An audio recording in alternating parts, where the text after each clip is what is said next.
트럼프가 메리 크리스마스를 언급한 장면을 몬 워싱턴 포스트의 영상 중 한 장면.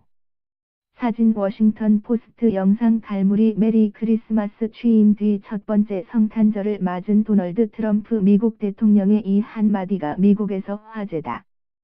2015년 공화당 경선 후보 때부터 내가 대통령이 되면 모든 상점에 메리 크리스마스라는 간판을 다시 달 수 있게 만들겠다고 외쳐온 트럼프가 드디어 미국의 크리스마스를 되찾아왔다는 거다. 도대체 누가 간판을 빼앗기라도 했다는 걸까? 트럼프는 공화당 경선과 대선 기간 내내 크리스마스라는 단어를 정치화시키고 이를 쟁점화해 자신의 지지층을 결집해왔다. 크리스마스는 왜 정치적 용어가 됐을까? 미국이 다문화 다인종이 모여 이루어진 사회라는 점을 고려하면 좀 더 쉽게 이해할 수 있다. 습관적으로 사용하는 메리 크리스마스라는 표현이 다른 종교의 적대적 표현이라는 지적은 오래전부터 있었다.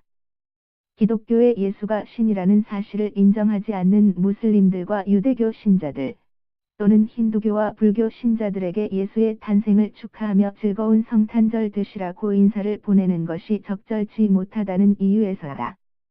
이런 이유로 일부 사람들은 크리스마스 시즌에 메리 크리스마스가 아닌 해피 홀리데이라는 중립적 표현을 썼다.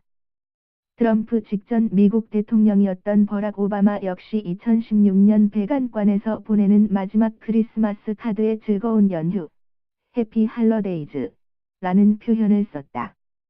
포용의 맥락이었다. 그 전년인 2015년에도 트위터에 메리 크리스마스 앤 해피 홀리데이스라는 표현을 함께 사용했다. 버락 오바마 대통령의 임기 마지막 해인 2016년에 백악관이 보낸 크리스마스 카드. 사진 더 OBAMAS/사인 허프 포스트 어스. 하지만 트럼프는 달랐다. 2017년 임기 첫 크리스마스를 맞는 트럼프는 11월부터 메리 크리스마스라는 단어를 수차례 언급했다. 그는 미주리주 세인트루이스에서 열린 집회에서 연단에 올라 메리 크리스마스라는 글씨를 손가락으로 가리키며 자랑스러워했다. 트럼프는 공화당 경선 후보였던 2015년부터 크리스마스를 정치 쟁점화했다. CBN 뉴스의 보도를 보면 당시 경선 후보였던 그는 내가 대통령이 되면 모든 가게에 메리 크리스마스라는 간판을 다시 달 수 있게 만들겠다고 외쳤다. 기독교 지지층을 결집하려는 의도였다. 뉴스위크의 보도를 보면 트럼프는 경선과 대선 과정에서 수없이 우리는 다시 크리스마스라고 말할 수 있다. 크리스마스가 돌아왔다고 외쳤으며 심지어 자신의 2016년 대선 캠페인에 메리 크리스마스 USA 2016 빅토리 투어라는 공식 타이틀을 걸기도 했다. 트럼프를 지지하는 한 보수 단체는 최근 금발의 소녀가 트럼프에게 우리에게 메리 크리스마스를 되돌려줘서 고마워요. 트럼프라고 말하는 내용의 영상을 배포했다. 트럼프에게 크리스마스라는 단어는 자신의 지지층을 결집하는 마법의 단어였다. 아메리카 퍼스트 팔러시의 영상에 등장해 우리에게 메리 크리스마스를 되돌려줘서 고마워요. 트럼프라고 말하는 영상의 한 장면 사진 유튜브 갈무리. 다인종 다문화 사회인 미국에서 크리스마스 전쟁은 자신의 반대편을 공격하는 손쉬운 수단이기도 했다. 최근 20년 동안 이 전쟁에 가장 격렬하게 참여했던 사람은 보수 매체 폭스뉴스의 앵커였던 빌 오라일리다. 2004년 미국의 유명 백화점 체인 메이시스, 매서스가 메리 크리스마스 대신 해피 홀리데이스라는 표현을 쓰겠다고 밝힌 뒤 크리스마스라는 단어는 논쟁적 단어가 돼버렸다. 당시 폭스뉴스의 앵커 빌 오라일리는 세속적 진보주의자들로부터 크리스마스가 공격을 받고 있다며 특정 정치 세력을 공격했다. 좀 더 거슬러 올라가면 1959 버지니아에는 미국의 반공극우단체인 존 버치 협회, JBS가 공산주의자들이 크리스마스를 공격하고 있다는 내용의 팸플릿을 발행한 바 있다. 1920년대에는 미국의 자동차 왕 헨리 포드를 위시한 반유대주의 세력이 크리스마스의 편에 섰다. 헨리 포드는 당시 조직적인 종교 세력, 유대교, 이 크리스마스의 종교적 의미를 없애려 한다고 주장했다. 뉴스위크는 트럼프가 크리스마스를 쟁점화하는 행위가 나치와 비슷하다는 분석을 내놓기도 했다.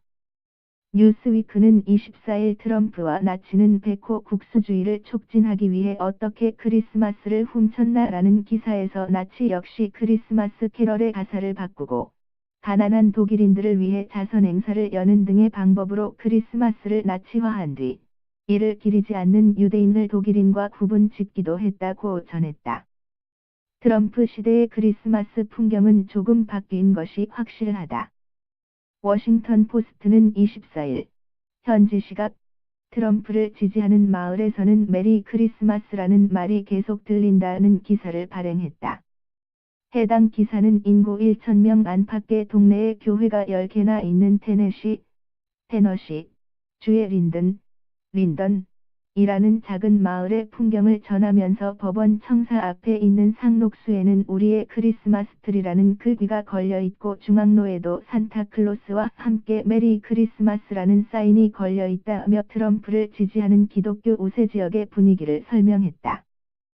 트럼프는 지난 대선에서도 복음주의 이벤젤리켈 신자들의 표는 제 것입니다. 우리는 메리 크리스마스라고 다시 말할 수 있게 될 것입니다. 라며 기독교 신자들의 크리스마스 사랑을 선거에 활용했다. 워싱턴 포스트는 약 80%의 복음주의 신자들이 지난 대선에서 트럼프에게 표를 던졌다고 전했다. 린든 타운이 속한 페리 카운티의 메리 크리스마스라는 단어가 넘쳐나는 이유다. 워싱턴 포스트는 지난 대선에서 페리 카운티의 76%가 트럼프를 찍었다고 전했다. 미국에서 메리 크리스마스라는 말은 현재 트럼프를 대통령으로 당선시킨 기독교 복음주의자들의 승리 선언인 셈이다. 하지만 트럼프는 가족들에겐 크리스마스라는 단어를 주입하지 못한 것 같다. 트럼프의 자녀들은 해피 홀리데이라는 표현을 고수하고 있기 때문이다. 트럼프의 차남인 에릭 트럼프는 자신의 트위터에 트럼프 와이너리를 선전하며 해피 홀리데이스라는 표현을 사용했다. 트럼프의 장녀이자 대통령 특별 고문을 맡은 이방카 트럼프 역시 자신의 트위터에 크리스마스 트리와 함께 찍은 사진을 올리며 해피 홀리데이스라는 표현을 사용했다. 트위터의 보수주의자들은 우리는 해피 홀리데이스라는 표현을 쓰지 않는다.